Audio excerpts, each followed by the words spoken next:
work on yourself talaga na to attract them. Ang problema nga lang kasi diyan, paano ma-attract kung hindi ka naman nakikita? I mean, tinan mo nasa loob ka ng bahay, tapos wala ka namang ibang nakikilala. Ayun yung sinasabi ko sa single mom na kaibigan ko. Sabi ko, paano ka makakapag-move on kung naghahanap ka ng isang tao, tapos wala ka naman nakikilalang iba kasi nga nasa loob ka lang ng bahay, work from home ka.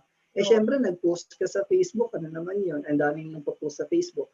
Unlike yung acquaintances, talagang parang friends of friends, iba di ba? So, isa rin yung nagpapa-hamper sa mga ganyan. Isa sa mga bagay. Okay. So, paano na yung mga, introvert? Kagaya ko, introvert ako. Actually, sa totoo, ang mga introverts, attractive siya. In reality. Kasi parang, alam mo yun, meron kang gusto, pero meron kasi tayo sa sarili natin parang, meron tayong hunting instinct na gusto mong malaman dun sa tao. Uy, parang naiintriga ka dun sa tao, kaya parang nagiging attractive siya sa'yo. Kaya yung mga tahimik, may mga babae, kilala ko, ang gusto nila mga tahimik. Serious type, kasi kaysa yung mga may ingay, kaysa yung mysterious. Yun, so parang attractive siya. It's just that, sinong nakakakita? Parang meron kang produkto, pero walang nakakakita na may bibit na, eto bilhin mo kasi ito yung the best. Wala So you have to really expose yourself, actually. So, pero I'm not saying na, bilhin nyo parang karindari ang bukas. Hindi gano'n. It's more of, di ba? Yun yung problema sa introvert, diba? Paano mo ma-expose yung sarili mo kung gusto mo lang talagang nasa bahay or bahay-trabaho ka lang? Siguro may mga friends ka rin naman, pero small circle lang. Ang mga introverts kasi usually small circle of friends. Ayoko kasi magturo ng pa-fall pero kasi minsan tulad niya tinatanong mo ko, so wala akong choice, di ba? Ang sinasabi ko sa iba, ganito yon. Kapag may post siya, halimbawa, i-like mo lang. Tapos, kung gusto mong mag-comment ka. Huwag yung pahalata. Simplihan mo lang. Sabi ko, huwag kang magre-react sa stories niya. Why? Kasi magiging stalker ka nun. So, kailangan, halimbawa, meron siyang interest na pinost, tapos interest mo din, uy, alam mo, mahilig din ako sa Lakers, mahilig din ako sa Golden State, mahilig din ako sa romantic baboy.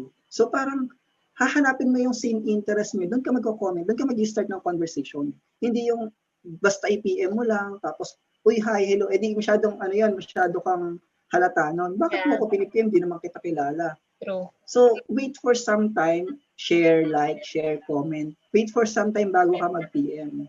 Huwag yung nakita mo, ang gwapo, ang ganda, PPM ko na to. Hindi, masyado kang obvious. So, minsan, kung alam mo lang yung bagay kung paano gawin, effective yun. Kaso nga, siguro applicable yun sa mga lalaki, paano sa mga babae? Kasi pag babae, kasi ang culture niyan parang, kasi ang lalaki kasi ganito yan. Sabi ko nga sa mga estudyante ko, huwag niya sasabihin sa lalaki na may crush kayo sa kanya. Una, dalawa lang yan, iiwasan ka niyan or lalaki yung ulo niyan. So, ang nangyayari, kapag ang babae ang una nagpapakita ng motibo, it will be tough talaga.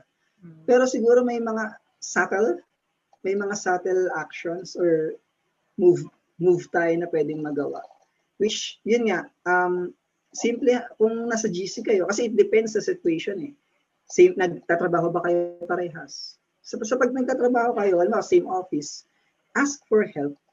Alam mo yun, di ba pagka may nag-ask sa'yo ng help, you feel good, right? Yeah. So that way, pagbuhat naman to. Parang, ang bait nung nag-ask ng help Tapos ganun din, magkakaroon kayo ng point of communication na pwede kayo magkausap. Tara, kantin tayo.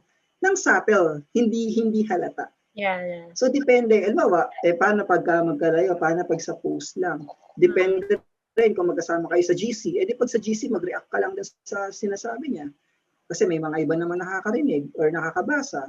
Ngayon, kung hindi mo talaga kilala, parang ang sa marketing yung tawag nila cold calling, parang hindi mo naman kilala, gusto mo lang maka-interact, that will be tougher.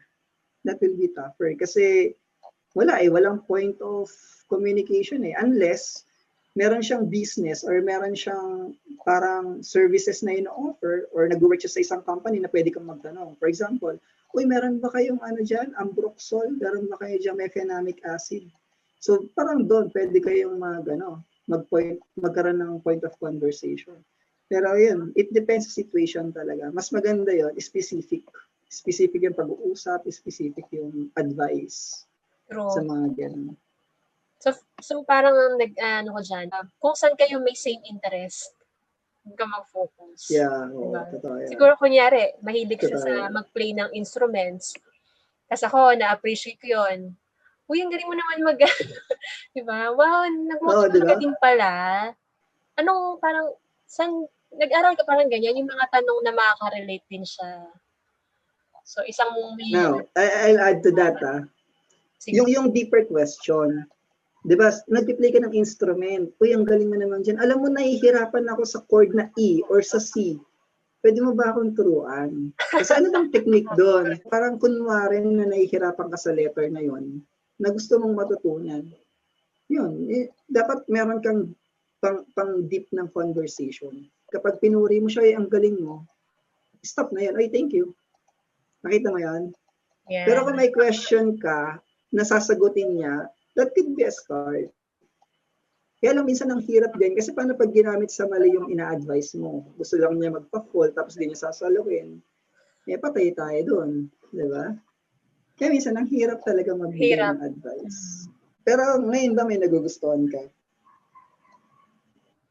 Nagustuhan ko mag-level up sa career.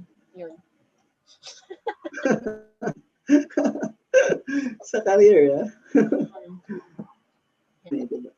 Sige, sabi mo na you will work for it. Paano mo yan i-advise sa mga babae? Kasi sa culture natin, hindi naman tayo pinalaki na babae yung nanliligaw.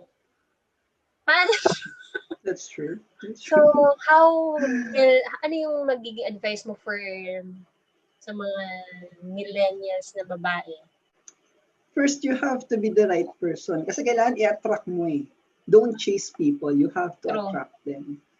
Di ba, flower, napakagandang flower. Kaya ka pumupunta sa kanya yung mga butterflies It's because maganda siya. So, kung ikaw, you will work hard sa sarili mo na inside and out, maganda ka, you will be attractive sa mga lalaki. And ang ma-attract mo yung right ones, hindi yung gusto lang ng pampalipas oras. So, yun siguro yung ma-advise ko sa mga babae.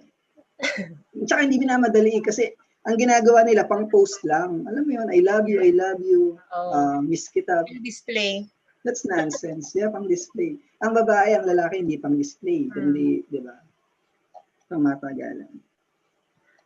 Okay. So, good advice yan So talagang muna, sarili muna, love yourself before you love others. At since napag-usapan na natin yan, yung mga realidad ng being millennial, isa to sa mga toxic question, being a millennial. Kung ano yun? Lalo na sa mga single na millennial, kagaya natin. Sabi nga, paano mo i-handle pag tinanong ka kung kailan ka magpapakasal? Ikaw muna. Well, ako kasi ayoko magpa-pressure sa ibang tao na, ano ka na, 30s ka na, dapat mag-asawa ka na, magpamilya ka na. Kasi iba yung buhay ko, iba yung buhay nila, iba yung problema mo, iba yung problema ko, iba yung linya ko, iba yung linya mo. So, kung mabubuhay ka based on their perceptions, walang mangyayari. So, I just tell them, magpapakasal ako kung kaya ko na, kung ready na ako. Kasi as long as naman, ang nagiging impression kasi ng iba, kaya hindi ka nagpapakasal, kasi nagpapakasawa ka pa. I mean, parang nag-girlfriend ka pa, o kaya nagpapalipat-lipat ka pa ng boyfriend. Kaya yun yung nagiging impression na mag-asawa ka na para ma-stable ka na. Yeah. Lahat ba ng mag-asawa stable? Di ba? Hindi So, kumbaga, dapat alam mo kung sino yung papakinggan mo Hindi pwedeng lahat papakinggan mo. And yung magre-resonate din sa pinaniniwalaan mo dapat. kaya tayo nape-pressure, it's because ganun. Parang alam mo naman yung dapat mong gawin, kaya lang gusto mo ma-please yung nagsasabi sa'yo. Kaya Culture isa sa natin mga yan problema yun na, yeah, that's true, di ba? Parang, halimbawa, gusto mo yung damit, tapos sinabi sa'yo ng kaibigan mo, ay, hindi bagay sa'yo yan, pero gusto mo talaga yung damit. So parang, ay, hindi ko nabibili, hindi bagay sa akin eh. So parang, ang sabi nga nila, nung bata daw tayo, bumibili tayo ng mga bagay na gusto natin. Nung tumanda tayo, ang binibili natin yung mga bagay na gusto ng iba para sa atin. Kasi you're looking for attention na eh, di ba? So ganun siya. So which is really, really wrong. Kaya di ba pag bagay ba to? Okay ba to? That's why pinopost pa. That's why you ask yourself, yung friends mo muna before you buy something. Eh ikaw, anong sagot mo doon? Sa ganung question. Paano like classification ng single? Single na may jowa or single na single? Single na may single. I mean, nape-pressure ka ba whenever someone asks you, oh, may boyfriend ka ba ngayon? Or anong plans mo for your future, family, ganun? Kasi honestly, kasi syempre, sa mga lalaki, kaya niyong matagalan yung pagiging single niyo. Pero kasi, sa babae, yung meron kaming age limitation if gusto namin magkaanak. That's true. Tapos nagawa natin itong nursing So, medyo delikado na kapag magiging pregnant ka ng 35 years old for girls. So, yun yung hinahabol namin. Siguro yung isang nakaka-pressure din, kailan pa ako magkakaanak? Pag more than 35.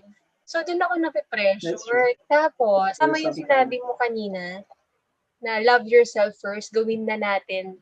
Ngayong single pa tayo, yung gusto natin mag-travel ka, mag-invest ka, mag-ipon ka, bumili ka ng mga ganyang bagay para sa sarili mo. Kasi, kapag nag-asawa ka na, di ba? Malilimitahan na yun. Wala na. Yeah, sacrifice na talaga. Kaya ako, medyo habang wala pa siya, nag-enjoy lang ako. Hindi ako nag-pressure. Pero pag nandyan na siya, why not? May mga tao, pag tinanong mo ng ganyan, umiinit ang ulo eh. Parang sa kanila yan, big deal sa kanila yon. It's really an issue na, hindi, kahit naman wala kang pera, pwede ka mag-asawa eh. No. Hindi, mag-asawa ka na. Hindi, kahit naman sino, pwede ka alam mo yun, parang may mga tao na because of it, pag tinanong mo, parang press ng button sa kanila na iinit yung ulo nila. So, hindi talaga siya something na dapat tinatanong. It's like, pag tinanong mo yung babae ilang taon ka na, kung bata pa yan, okay yan. Pero kapag ka parang millennial na yan, parang na sa kanya yun, offending. Kaya minsan yung words and pagtatanong mo, it's really not easy because of those things na experience nila or what. And, yeah. So parang, pero for me, nakaka-stress din. Kapag ako, kunyari mga tito-tita mo, di ba yung mga may hilig magtatanong yan, nakita kayo, kailan ka maikakasal? Ilang taong ka na? Parang, tapos pressured ka pa kapag yung mga kapatid mo, di ba? Yung kapatid mo, kinasal na. So, halos lahat na ng pinsan ko may kasal na at may anak na. Sa amin magpipinsan, ako na lang yung ganyan, single. Pero nag-enjoy naman ako eh.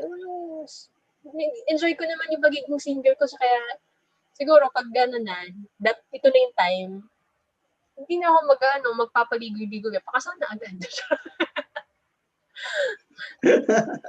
Pero alam mo, meron ako ditong kapitbahay. Siguro babae siya, no? Siguro mga nasa 30s siguro babae na siya. Tapos sabi niya sa... Hindi, I mean, siguro nasa 30s na siya. Okay. And then sabi ko, sabi niya, parang nagkakatulong siya dun sa kapatid niya kasi yung kapatid niya may 2 anak. Yun siya yung nag-aalaga. Parang tita duties. Yung sabi niya, alam mo, tanggap ko naman na ganito, hindi na ako makakapag-asawa, sabi niya sa akin. Sabi ko, pag tinignan ko, maganda naman, maayos naman. Pero may mga situations pala talaga sa buhay na gano'n na parang hindi talaga meant. Last question. Ready ka na? Hot seat ba yan? Sa Sa lahat ng standards mo, ano yung willing mong i-let go? Standards.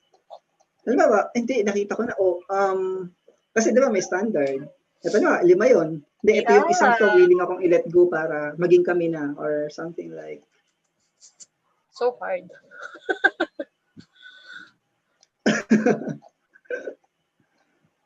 Siguro yung yun nga, sabi ko nga kanina, as we matured, hindi ko naman kung applicable to sa lahat pero kung habang tumatanda, hindi ka na more into physical attraction. Diba?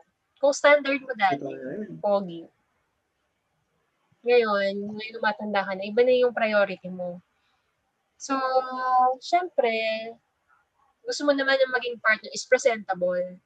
Yun naman yung ay gusto ko na standard. Hindi naman sobrang artistahin yung itsura. Like, sobrang gwapo, ang ganda ng katawan, ganyan. Pero yung, yung malinis, presentable, ganyan. Pero kung sabi mo, kailangan i-let go. Siguro yun na yun. Alright. Physical, safe answer. Physical attribute. Pero dapat hindi mawawala dun yung personality. Personality-wise, dun ako titingin. Masipag ba to? May pangarap ba siya? Honest ba siya? Alam mo yun yung more on personality. Yun yung hindi ko kayang non-negotiable yan. Kasi sa church namin, parang tinuturo yung if you're looking for your God's best, yan, may negotiable, saka non-negotiable. So yung non-negotiable, yun talaga yung gusto mo. Hindi ka pwedeng magkaroon ng partner na hindi ganyan. So yung naman, yung negotiable, pwede mong kahit sige okay lang, kahit hindi. So, yan. Parang yung question On that note. Okay. Do you believe sa law of attraction? Oo. Meron akong narinig na kwento when I was nag-OJT sa isang sales and marketing company. Sabi doon, merong isang tricycle driver, di ba? Tapos meron doon na nagna-nursing siya or nursing student na babae. Yung tricycle driver, gusto niya yung babae na yan. I mean, syempre lalaki yung tricycle driver. Ang ginagawa niya sa mga kaibigan niyang tricycle driver, huwag kayong dadaan dito ng ganitong oras Ako lang ang dadaan dito. So every day, syempre alam niya yung uwi, alam niya yung pasok ng babae. Every day yun, siya lang lagi yung nasasakyan ng babae. For 4 years, yun yung nangyayari. Hanggang sa na-fail na lang yung babae sa kanya, naging mag-asawa sila. So parang, ang sinasabi doon, ang law of attraction, true story yan Ang law of attraction is, ano ba yung gusto mo and then pursue mo lang.